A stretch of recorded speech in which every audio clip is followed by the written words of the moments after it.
Have you ever looked at a string of numbers and just felt like there's a secret rhythm hiding in there? A hidden code?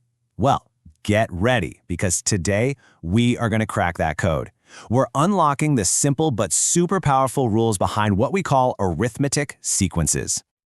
All right, let's kick things off with a classic puzzle. Check out this pattern of matchsticks. To make one square, you need 4 sticks. For 2 squares, it takes 7. For 3, it takes 10. So here's the big question. How many sticks would you need to make 25 of these squares all in a row? Now, you could try to draw it out, but I promise you there is a much smarter way. By the time we're done here, you'll be able to solve this in just a few seconds. So, how do we tackle this? First things first, let's just look at the numbers themselves and see if we can find that hidden rhythm. So, the numbers we're dealing with are 4, 7, and 10. Okay, how do you get from 4 to 7? Well, you add 3. How do you get from 7 to 10? You add 3 again. And there it is. That's the secret. The whole pattern is built on this constant, predictable jump of +3 every single time. It's like the heartbeat of the sequence.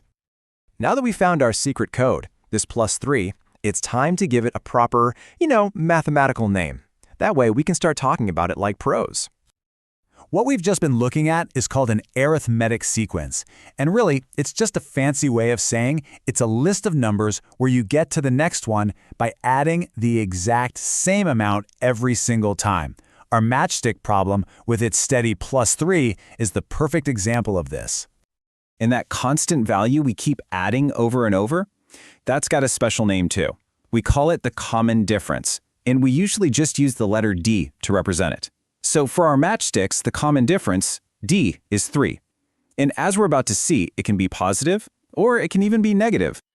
Finding D is super easy. Seriously, all you have to do is take any number in the sequence and subtract the one that came right before it. So here, in the sequence 2, 6, 10, 14, we can just do 6 minus 2, and boom, we see that D equals 4. It's really that simple. But what if the numbers are going down? No problem at all. The common difference can totally be negative. In this sequence, -1, -4, -7, we just take -4 minus -1, which gives us a common difference of -3. And one last quick one to really lock this in. Here we're crossing from negative to positive. Doesn't matter. We take -3 minus -5, and we get a common difference of +2. You see, the method always works. Okay, so we know how to find the next step in a sequence. But what if we want to find a term way down the line? For that, we need a real shortcut. We need a formula. I mean, seriously, think about it. If I asked you for the 100th term in our matchstick problem, would you really want to sit there adding +3 over and over 99 times? No way.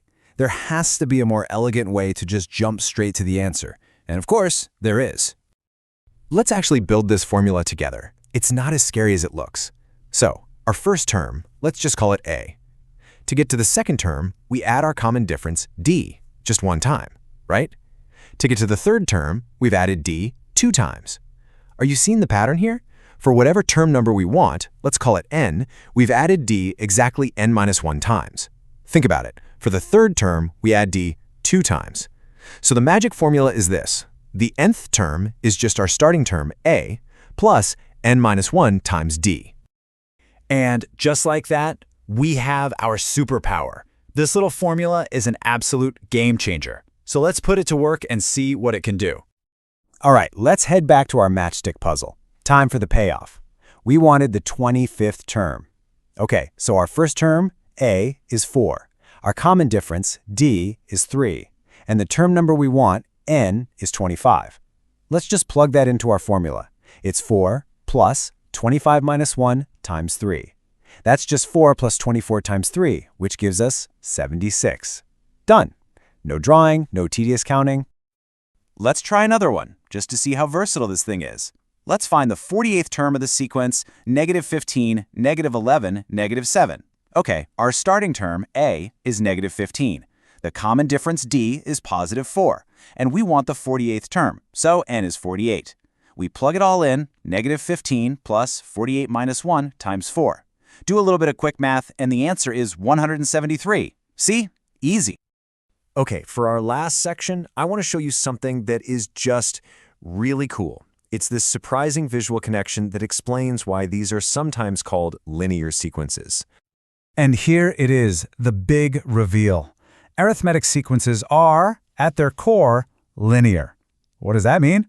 It means if you were to take the terms of any arithmetic sequence and plot them on a graph, the points would form a perfectly straight line every single time. So how does that work? Well, think of the position in the sequence, 1, 2, 3, as your x-axis, and the actual value of the term as your y-axis.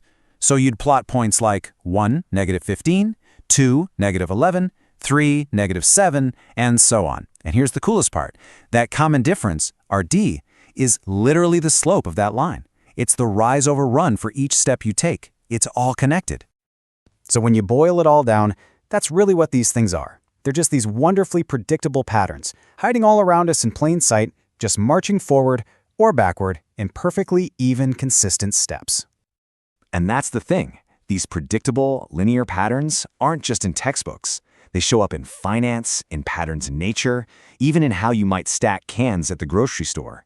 So the real question is, now that you know the secret code, what hidden sequences are you going to start spotting in the world around you?